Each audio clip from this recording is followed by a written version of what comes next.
We're starting up our beautiful message series entitled Think Ahead. Think Ahead. And of course, our topic is Think Ahead 1. Na ang ating message series is Think Ahead, ngayon yung part 1. Now, may tanong ako sa inyo.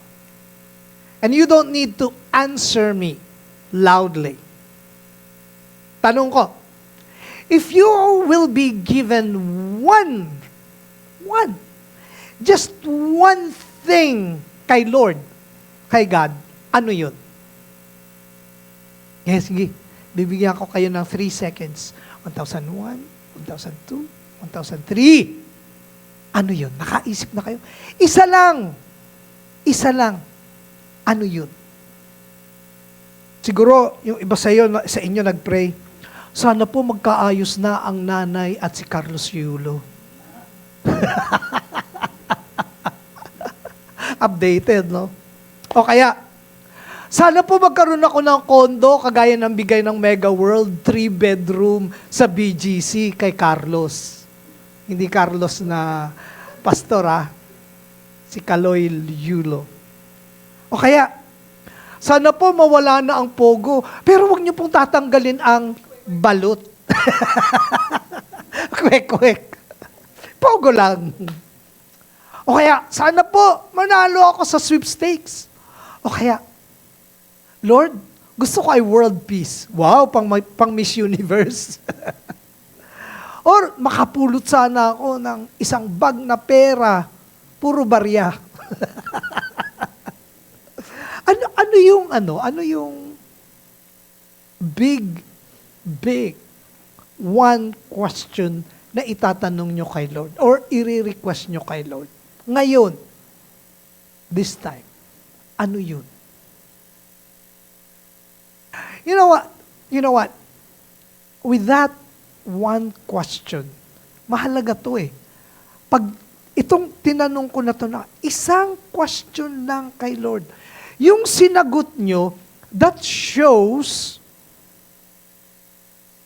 what you value the most in life. O nga, no? Kung i-screen natin lahat, tatanggalin natin lahat at magre-retain ka lang ng isang request kay Lord, that shows what you value most. Now, our message series is about ano yung vina-value nyo so much. Tapos, kung ano yung vina-value nyo, you're going to settle it ahead in your minds. Kaya, think ahead. Ang tawag ko dito, or in your minds and in your hearts, ang tawag ko dito, I don't know, for those of you who saw my post, within the week, I don't know what day was that, but I said, I call it spiritual proactiveness. You know, proactive term was used in organizational trainings, self-improvement trainings. Ang nagpasikat nito is Stephen Covey, the author of 7 Habits of Highly Effective People. Sila yun. Ang proactiveness is the opposite of reactiveness. Ngayon, we're talking about spiritual proactiveness and in contrary to spiritual reactiveness. And you may ask, ano ba ang kaibahan nun? Anong kaibahan ng being proactive at reactive? Well, being reactive is you react to what happened at hand. Halimbawa, may nakita kang nagsaksakan dun sa kanto. Yung pakiramdam mo at yung gagawin mo, ano ba yun? Natakot ka? Ninervyos ka ba? Tumaas yung level of pagiging marites mo? Yun yung being reactive. You react to a certain situation and incident on that same thing. Bigyan ko kayo ng isang example. Bago ako magbigay ng example. Ang reaction is more of like driven, feeling driven. Kung ano yung nararamdaman mo, yun ang reaction mo. Kung anong ginawa mo, out of that is your reaction. Okay? Gawa ako ng example.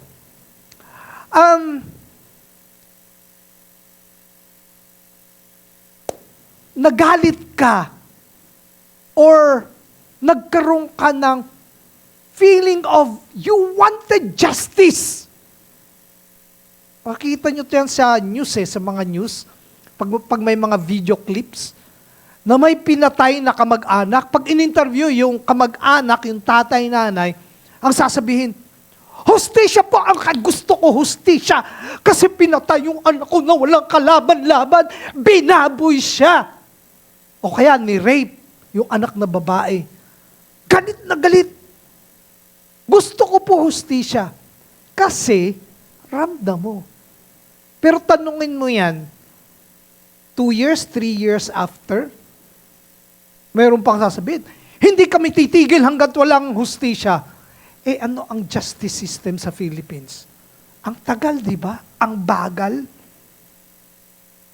2 years, 3 years, kumustahin mo? Ang hirap po eh. That's reactiveness, being reactive. Now, you ask, ano naman ang proactive? Ang proactive is, from the very beginning, you settled it in your mind, kagaya ng value mo. Ano yung value mo sa sarili? You valued it so much. So, from the very beginning, sinettle mo na ito. That no matter what, ito pinili ko, kahit anong mangyari, ito yung aking step. Ito yung aking decision na mangyayari. Kagaya halimbawa ng chismoso ako yung dating. Yung nangyari kay Carlos Yulo tsaka sa nanay niya, personal observation ko mga reactive sila. Kung yung nanay niya, sorry wag nating ipopost ito. Personal observation ko lang to. Kung yung nanay niya nagsettle that ang value niya ay ipipreserve ang dignity ng kanyang anak, hindi siya magpo-post, hindi siya magsasalita, something like about other things ng issues ng pamilya nila. Kung vina-value niya ang integrity ng kanilang pamilya, she will not post anything about it. And hindi nakakailanganin na kunin niya si attorney, sino attorney? Fortune, para mag-press release siya. Hindi na niya kinakailangan mag-press release.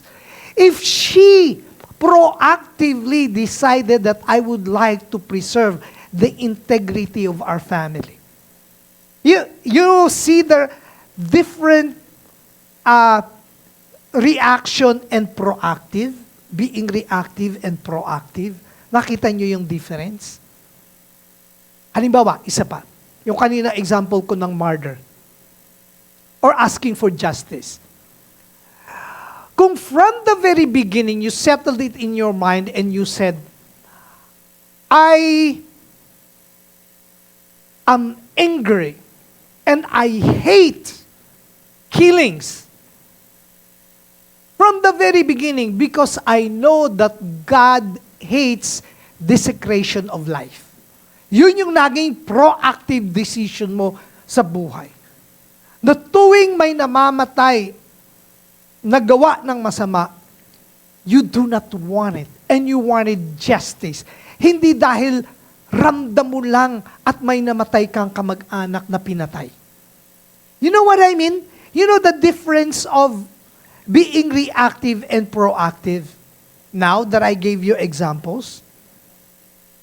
Starting today, we will study about biblical people, biblical characters, who were spiritually proactive, who were proactive and choose what God wanted them to be. Supposedly, 3 Sundays tayo. Baka mag-extend tayo, Arnold, ng ika-4 or Binigyan mo ako ng assignment na hindi ako ready. Pero sige, mag-aano tayo ng another one. Prepare ko is 3 lang. But then, today, we're going to talk about character, very high profile character sa Bible, who choose to be intimate with God. Si King David. Next week, we're going to talk about a person or a woman who proactively trusted God. Yung nanay ni Prophet Samuel, si Hannah. And then sige, pipili ako ng isa kasi para highlight yung supposedly pinili ko nung 3rd week. Pipili ako ng isa sa 3rd Sunday. I don't know yet kung sino yung character. But on the 4th Sunday, I'm going to talk about several people in the Bible who choose proactively to do the vision of God and the purpose of God in their lives. Na pwede nating maging example. Last Sunday, nag-usap kami ni Shannon. Sabi ni Shannon, kasi reaction niya, Shannon, reaction mo, reactive ka doon sa message ni Kuya Arnold na yung parang ina-accuse tayo dito sa Live City. Accuse bang tawag doon? Yung sinasabi tayo sa Live City na bababaw yung ating sermon. Sabi ni Shannon, naku po, kung doon sa isa kong ina-attend na dyan, I'm not comparing lalo na ang mga example ay wala lang, buhay niya. But here at Live City, we could see that we are talking more about the stories of people in the Bible. We are very Bible-based. And I hope you will go through all the 4 parts of our series that you will learn a lot from the life of these people in the Bible. Now, puntahan na natin si King David. Ano ba ang dapat nating alamin sa buhay niya? Ganun. Sige nga, basahin nyo, may count of 3. 1, 2,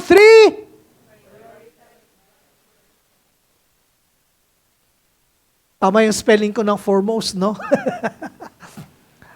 Prioritize God first.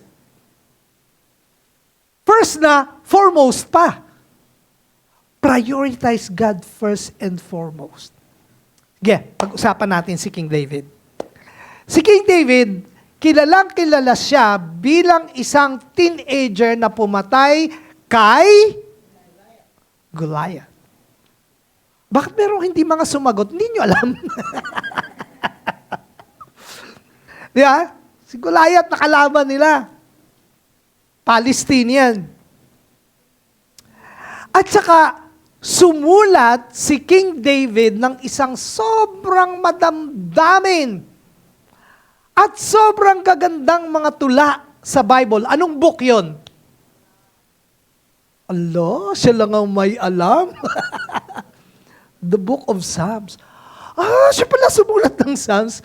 Na most of the poetries in the Bible, some of the poetries of the Bible sa Book of Psalms ay sulat ni King David. In fact, these are songs. Psalm means poetries and songs. Pero, collection niya yan nung iba. In fact, ang mga Jewish, until now, kinakanta nila yan sa kanilang synagogue, sa kanilang pinaka-church. Di ba, ang ganda ng The Book of Psalms. Siguro sa inyo, karamihan, may mga favorite verses. Ang mga El Shaddai, ang paborito nila ay Psalm. Alam niyo kung ano? Hindi kayo El Shaddai. Huwag na lang natin pag-usapan. And then, King David defeated different nations around Israel.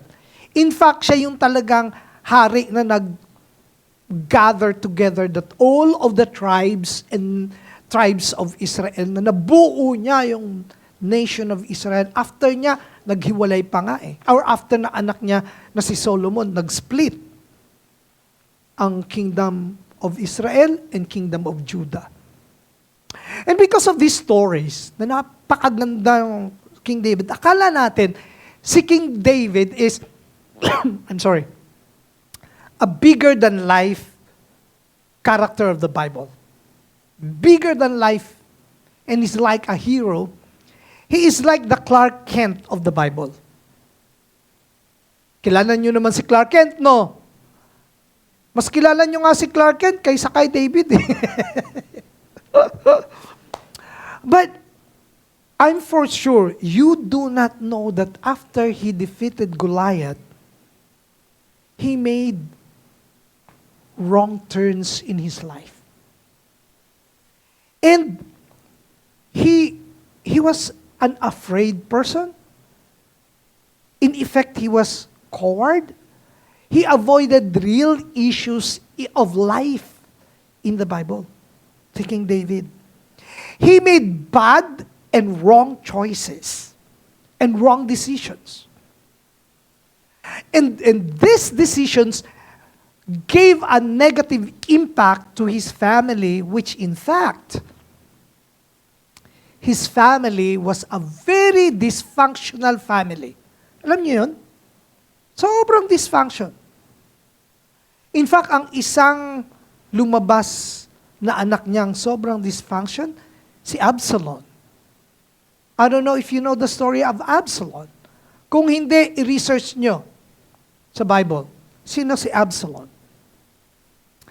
And he was sexually compromising, which he became an adulterer, and he covered his sins with lies. May mga projection niya, akala mo ang bait-bait niya. Galit na galit siya sa mga nagkasala, pero yung pala siya. He was himself a murderer. He was himself an adulterer. He covered his sins with lies. Pero, he was still known to be called as a man after God's own heart. Wow. Yun yung bad niyang characteristics after he defeated Goliath and when he was a king, but he was still called to be a man from God's own heart. Bakit? It's because King David settled in his mind and he decided to be spiritually proactive. Ha? Paano? He set in his mind to have, despite of, to have an intimate relationship with God. You know, he had a bad life, but he was still called to be a man from God's own heart. And you can be that too. Why?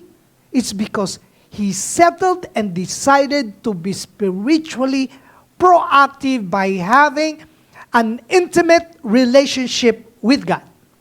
Let's read again our key verse.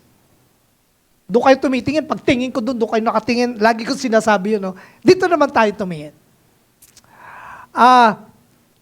Read the first two yellow words. Loudly. 1, 2, go. One thing. Proactive. Spiritually. One thing I ask from the Lord. One thing na, this only, isa lang, do I seek. Ano yun? Yung one request niya. That I may what? That I may dwell where? In the house of the Lord. One thing. Kailan? All the days. Pag sinabing all the days, simula ipinanganak hanggang mamatay. All the days, despite of his characteristics, no? All the days of my life. And what? What will he do? Seek him in his temple. Sorry, inuubo ako. Do you know that most of us, kagaya ng sinabi ko kanina, is like King David? Real talk tayo dito ha, real talk. Di ba? We all love God. Tama, mali? Tama. That's the reason why you are here at the church. You are here at Live City Church. You love God. We wanted to have a righteous life. Di ba? Kaya yung iba sa inyo pumayag na maging part initially initial pa lang to ha, ng ating 1, 2, 3 disciple making effort at Live City. Nung in-approach ko agad yung aking tatlo, ang bilis nila eh. Few seconds, I choose you to be part of my 1, 2, 3 group eh. Ha? Okay lang ba sa'yo? Ay, upo. Kasi, you wanted to have a righteous life. Ma-disciple ka. Mag-change ka to become a better person. But sadly, we do not know how to be righteous. We don't know. Bakit? Because we were born in a sinful world. There's only one thing for you to be a sinner, to be born on this earth. Wala kang ibang dapat gawin at hindi mo choice. There's only one thing you need to do to be a sinner, to be born on this earth. We have a fallen nature. We have a fallen nature. And our desires are not the desires of God. Yes or no? Your Honor, ang tanong ko lang po sa inyo ay yes or no. Ang resource person ay yes or no lang. Yes or no? Yes. Settle tayo doon. Eto pa, dagdagan natin yung problema natin na yun. We do not want to be proactive in our intimacy with God. Gusto nating maging mabait, mahal natin si Lord, pero ayaw nating maging proactive with an intimate relationship with God. Bakit? We wanted the pleasures of the here and now. Di ba? Gusto ko to eh. Gusto ko maging ganito eh. We wanted the here and now than the there and then. We wanted our wants and our desires, not the wants and the desires of God. Kasi parang hindi immediate. Okay? We want to fulfill what we think is right in our human understanding. Oh. Alam niyo bakit ako emotional dito? It's because I'm going through this. Being your pastor, I'm going through this. This is real to me. We know what God's will is. Para magbait tayo, maging mabuting tao. But, we like the satisfaction of this time. Sobrang real talk, no? Welcome to Live City Church. Wala kaming projection. This is Live City Church. And this is what the Bible is talking about. Who you are and what you are. And who I am and what I am. Anong result ng hindi pagiging proactive? Na hindi mo pinili or ayaw mo ng intimacy with God? Una sa lahat, wala kang core value, standard, or moral standard sa buhay mo. So, kung ano yung gusto mong gawin, yun lang ang gagawin mo. And sadly, most of what you want to do are bad that you will regret later. So, kung wala tayong moral standard, wala tayong core value, at wala tayong moral limitation and boundaries, anong mangyayari? Pag na-overwhelm tayo ng pressures ng mundo, ng mga circumstances and And things in life, pag dumating na yung problema, may mga dapat piliin, we make wrong decisions and we regret it. Siguro sabi mo, bakit parang ako yung tinatamaan ngayon? Kasi ako tinatamaan din nitong message na to. Pare-pareho tayo. Part to ng disciple making ng Live City Church, i-expose yung kung ano ka, kung sino ka. Aray. Ako yun. And when we are tempted, we easily fall. Pag wala tayong moral standard, wala tayong boundaries. Isang kudlit sa atin ng temptation, pak! Ganun, bagsak. Hulog. Lagpak. Ano pa ba? And then we experience chronic guilt. Chronic guilt? Yung guilty ka for the rest of your life. Lagi kang nagigilty. Sabihin mo, bad talaga ako, para na akong hopeless. Kahit anong gawin ko, parang lagi akong bad. Lalo na pag lumalapit ka sa Panginoon, nakikita mo yung kasamaan mo. Parang, hopeless na ako. Tapos meron pang, ito yung sinasabi ni Arnold, meron pang mga churches at may mga teachers na magsasabi sa inyo, nako, kahit anong mangyari, ano ka na? Ikaw ay destined na. Kahit piliin mo si Diyos at umattend ka na umattend sa church, you are predestined to be in hell. Panggatong ka sa impyerno. Aray ko! So, ang mararamdaman mo, para kang ang tawag ko doon is, tsaka yung term dito is the Murphy's Law. Yung, when things go wrong, everything will go wrong. Gusto mong magbait, pero di ko magawa. Everything goes wrong. Na ang pakiramdam mo, nahuhulog ka na sa quagmire or sa quicksand at sa kumunoy. Pasama ka ng pasama ng pasama. So sabi mo, give up na lang ako. Yun if you do not become spiritually proactive. Pag hindi ka nag-decide spiritually from the very beginning that you wanted to be intimate with God. Okay. So, ang tanong mo, paano ako hindi magiging ganon? Di madali lang. Be proactive by ganon. Galing yung galing ni Dave. Gusto ni Dave, thank you Sige nga. Diba, sabi natin kanina, prioritize God first na and foremost pa by being, by being intimate with Him.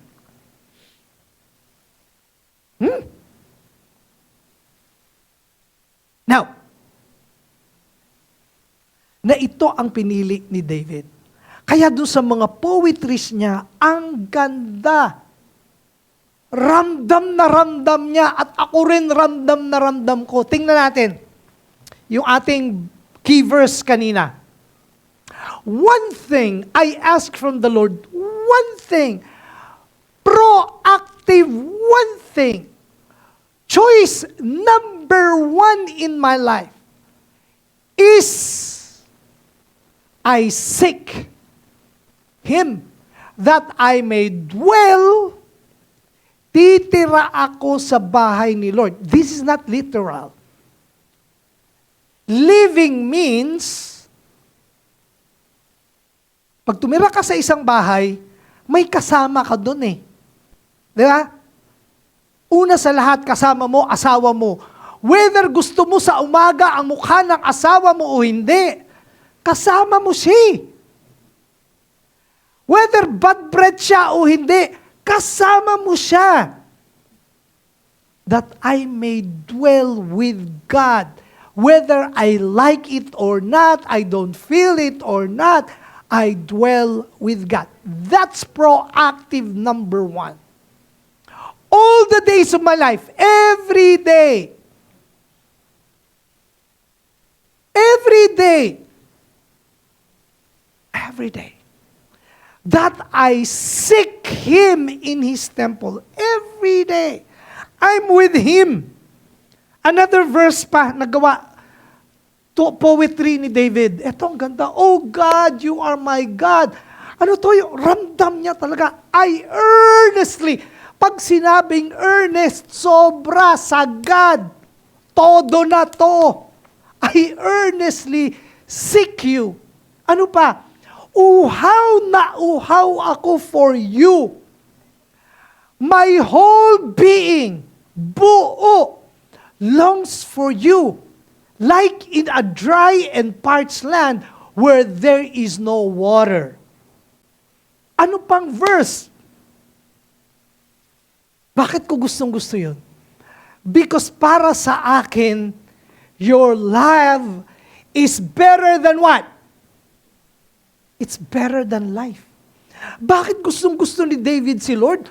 Bakit proactively he decided to be intimate with God? It's because the love of God is better than life itself. Grabe. It's better than life. Ano pa? As the deer longs for streams of water, so I long for you. I don't know kung nakakita na kayo ng usa, na uhaw. Ang nakikita ko lang lagi sa bahay ko yung aking anak na pusa. Pangalan niya is si Bengal. Nung ipa-vet ko siya, sabi, ang mga pusa po kasi hindi mainom eh. Pero pag uhaw na si Bengal, kasi pala ang pusa, gusto nila kumikibo yung tubig. yung nanay ng mga pusa. Oh. Alam niyo ba, pumupunta si Bengal ko sa CR, gusto niya yung tubig na tumutulo. Yun yung iniinom niya. Longing for water pag uhaw na uhaw. Isa pa, Psalm 23, itong favorite nating chapter. Surely your goodness and unfailing love will pursue me all the days of my life. At anong gagawin niya? I am going to live where? In the house of the Lord. Yun yung desire ni David. Kaya despite of hindi magandang ugali ni David, he was called to be a man from God's own heart because he proactively decided to have an intimate relationship with God. Wrong choices, he still decided to be proactively intimate with God. When he sinned and he was rebuked and corrected, he repented. Ganun ang pagiging intimate with God. When we choose. But here's the thing.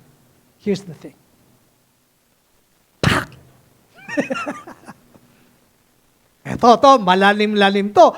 Kunan nyo to ng picture, inote ninyo to, isulat nyo to, kasi ito yung totoo.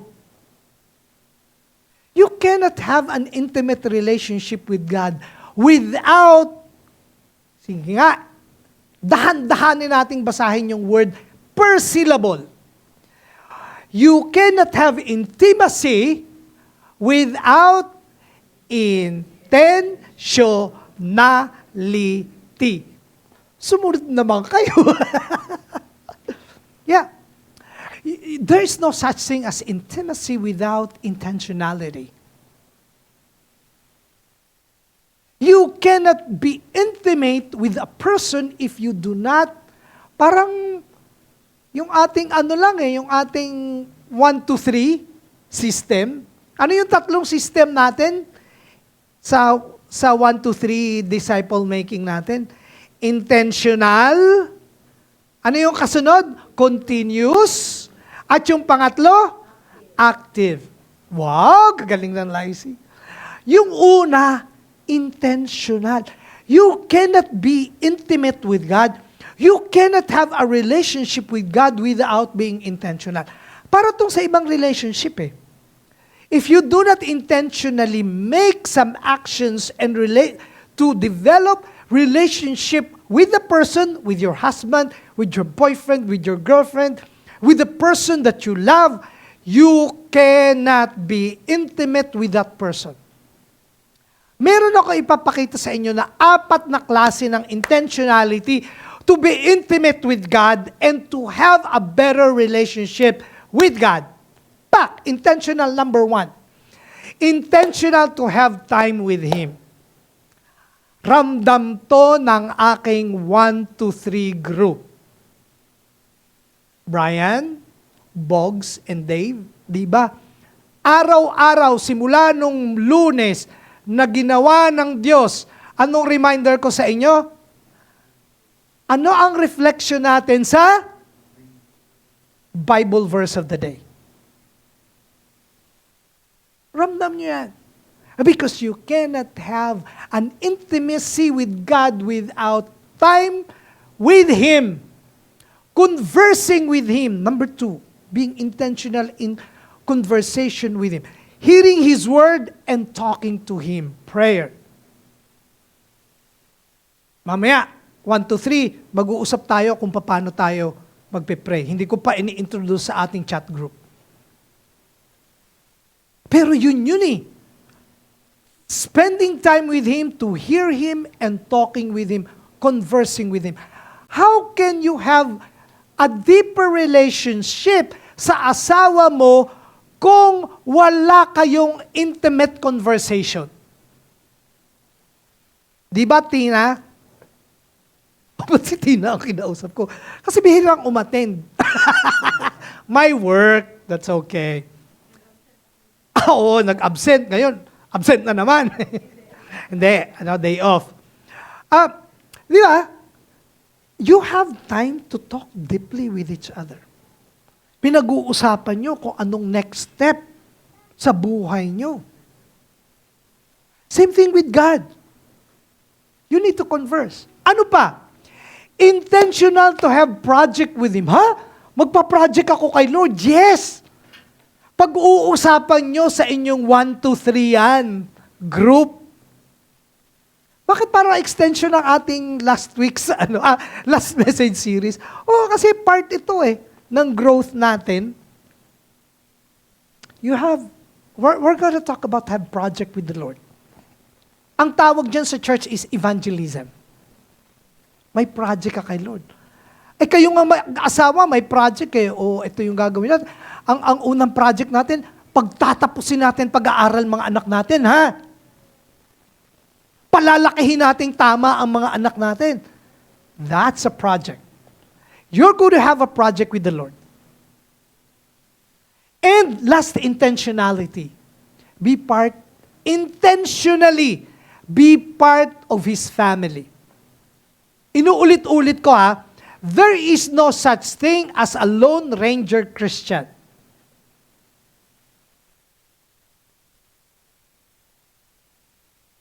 Para bang ang sinasabi mo pagka Christian ka is, yeah, I love you, Lord, pero ayoko nung katawan mo, ayoko ng mukha mo. Kasi, the family of God, the church, is the body of Christ. You need to love the Lord whole being, the community. Kaya alam nyo, naaawa ako sa mga Christian na church hopping, walang root. Ay, may malakas ang reaction.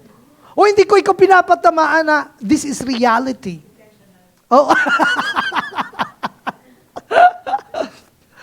Sabi ko sa inyo, i-cherish nyo to na may ganito tayong conversation kasi dadating ang time. Pag puno na to, hindi ko na maririnig yung sabi ni Rodi na, ouch.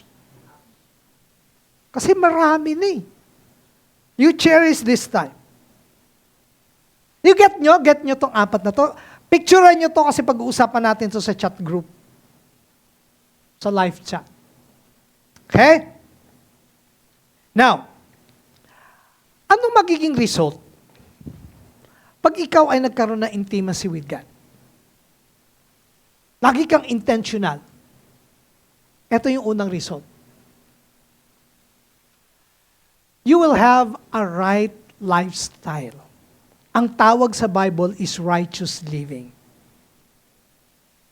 Ito na yung sinasabi ko. If you prioritize God, if you make a proactive decision to have an intimate relationship with God, you're going to have a moral integrity. Meron ka ng core value. Meron ka ng spiritual standard. Moral, spiritual standard. Meron ka ng boundaries. Meron ka ng limitation. At kung ano yung pinapaniwalaan mo, yun yung ipapractice mo na sa buhay mo. Kaya meron kang integrity. Yun yung righteous living. And pag may crisis na dumating sa iyo, lahat ang decision mo naka-base dun sa spiritual moral boundary mo. Kaya, matutulungan ka na mabawasan yung kasalanan mo. Hindi ka na magkakaroon ng, or bihira na yung, hindi naman perfect, kasi bihira na yung magiging, mahihirapan ka na mag-compromise. Tapos, pag magde-decide ka, mali ito sabi ni Jesus, mali ito. And He loved me so much, so I'm going to follow Him. And this will be guided by the Word of God. And definitely, you will fall. Yun ang reality ng buhay. You're going to have compromise, you're going to fall, you're going to sin. But then, remember this. God still loves you. No matter what. Ewan ko, lagi kong binabanggit dito lately, yung, we love you the way you are, but we do not want you to stay the way you are. God loves you the way you are, but He wants you to grow with having that intimate relationship with the Lord. He wanted you to change. Ganun ang result pag mayroon kang spiritual proactive decision to be intimate with the Lord. Aside from that, from a righteous living na magkakameron ka, pag mayroon kang proactive decision of having intimacy with the Lord, eto pang mangyayari sa'yo. You will be provided with what? You will be provided with blessings after blessings. I'm not preaching a prosperity gospel message dito sa part na to. This is a natural thing when you choose God. This is spontaneous. As promised by Matthew chapter 6, verse 33. But seek first the kingdom of God and His righteousness, and what will happen? All these things will be added to you. Hindi lang pera. All. It could be in a form of good health. Yun. Kung magkasakit ka man, ang bilis mong gumaling. Kala mo mamamatay ka na, pero binawi ni Lord. Experience ko yun Kala ko mamamatay na ako sa COVID at saka sa diabetes. Hinihintay ko na lang yung biglang titigil akong humingi. Pero the Lord revived me. You know it. You saw me last year comparing right now. Ano pa? The Lord will provide you, hindi financial and material, but like a good support system. Friendship, family, church, life group, who will be accountable to you and you will be accountable to them to become a better person. The Lord will provide you a good spouse, good family, good kids. You know it. The Lord will provide you good workplace, blessed workplace, good clients, good bosses.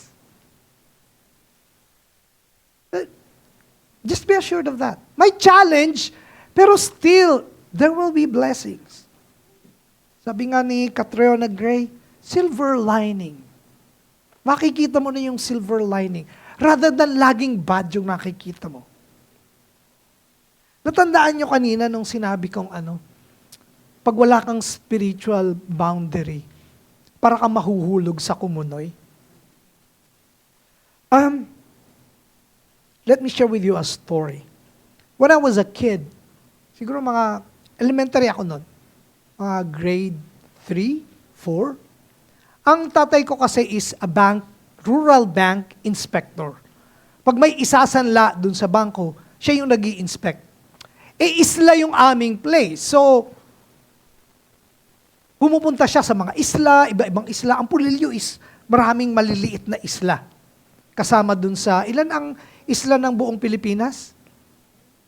7,000, depende pa kung high tide o low tide.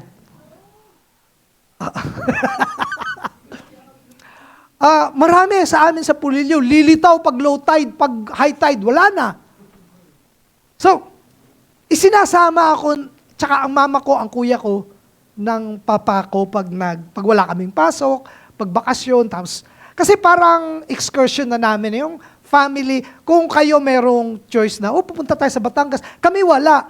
Trabaho ng papa ko, yun yung aming excursion. So pupunta kami sa mga isla, and mind you, Pulilio has beautiful islands and beaches.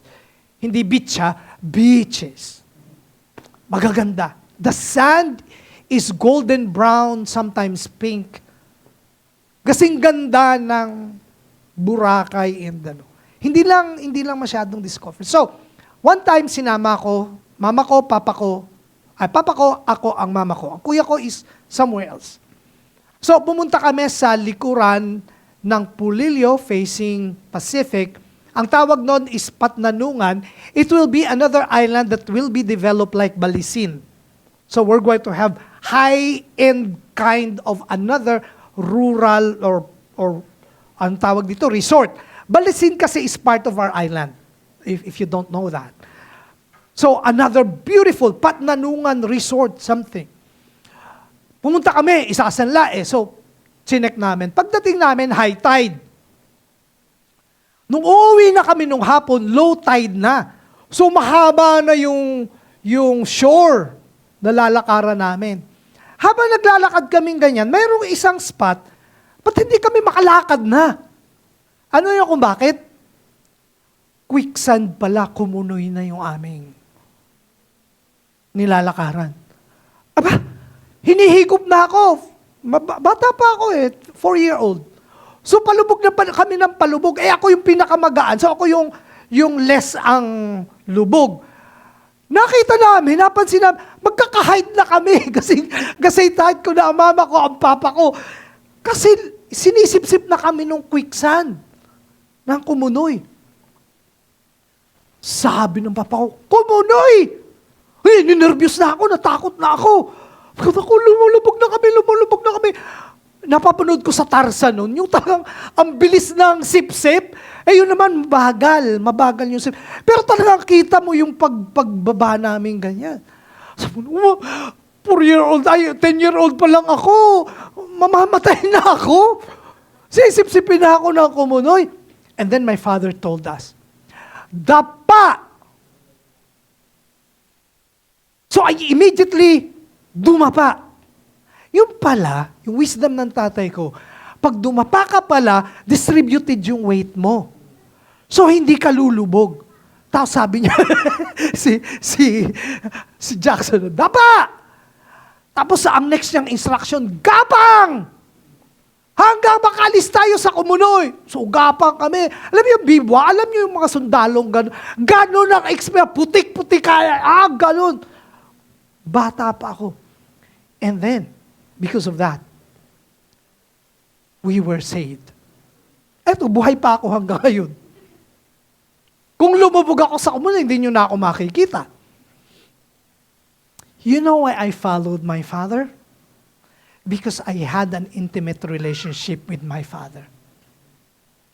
The favorite place in our household, you know what? The favorite place in our household where I sit is the lap of my father. Hindi sa ibang upuan. Kahit pinalo na niya ako, dun pa rin ako uupo sa kanyang lap. Because I know my father loved me and I loved him. He loves me. In my biggest decisions in life, I follow him. I follow him. Eto pa. Ito recently lang nangyari.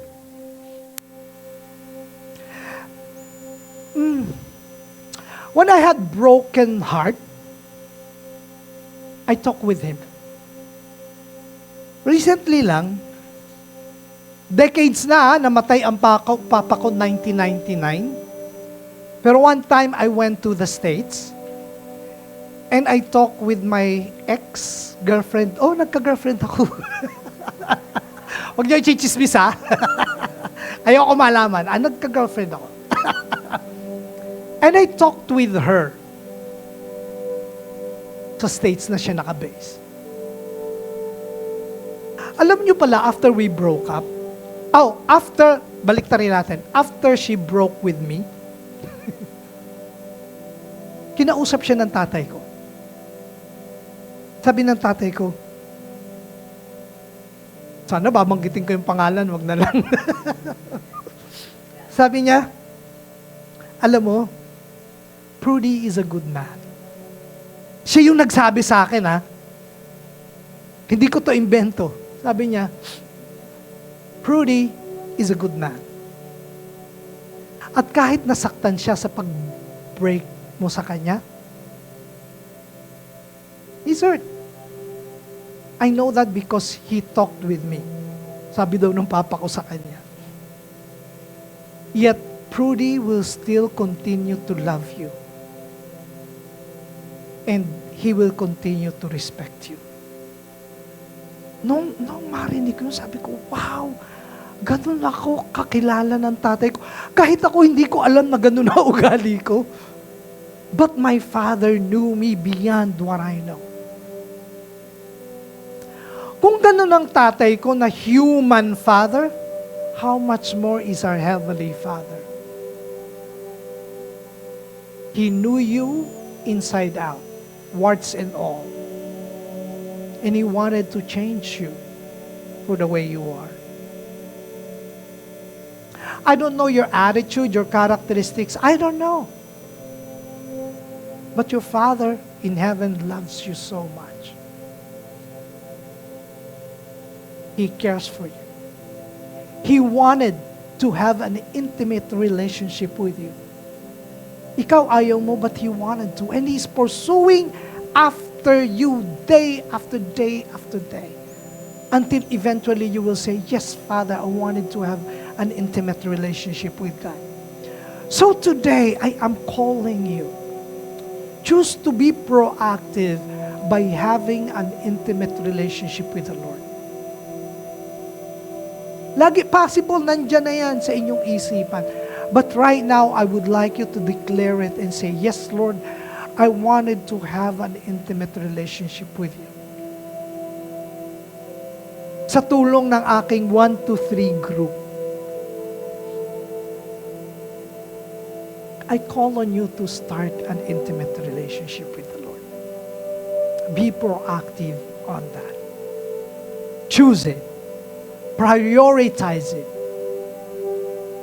Value it. Make it your core value.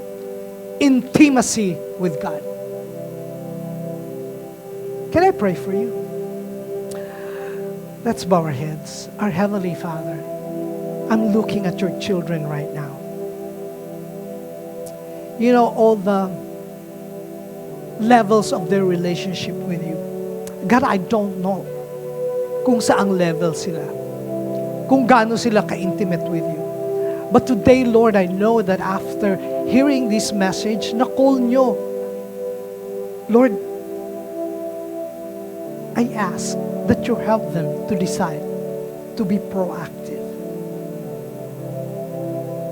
Today, as you're listening and with your bowed heads, closed eyes, Again, hindi ko alam kung anong level ng intimacy niyo with the Lord. But I'm calling on you. Sino sa inyo right now would like to say, Lord, gusto kong lumalim pa ng relationship ko sa inyo. And today, Lord, I have decided to be your strong follower. Can I see your hands? Without somebody looking, can I see your hands? I could see hands rise. Wow. Wow. Almost everyone. You may put it down now, Lord. Nakita niyo po ang mga kamay ng inyong mga anak ngayon. God, it is their desire. Hindi po nila kaya. Empower them with the Holy Spirit. Thank you, Holy Spirit, for empowering each one of us to be decided in following you. And thank you, Jesus, that first and foremost, pinakita mo kung paano kami mahal ng Ama by dying on the cross for us. I'm accepting that. We're accepting it. And Father, we're giving to you honor and glory and love, intimacy right now. Thank you in Jesus' name. And everyone says, Amen and amen.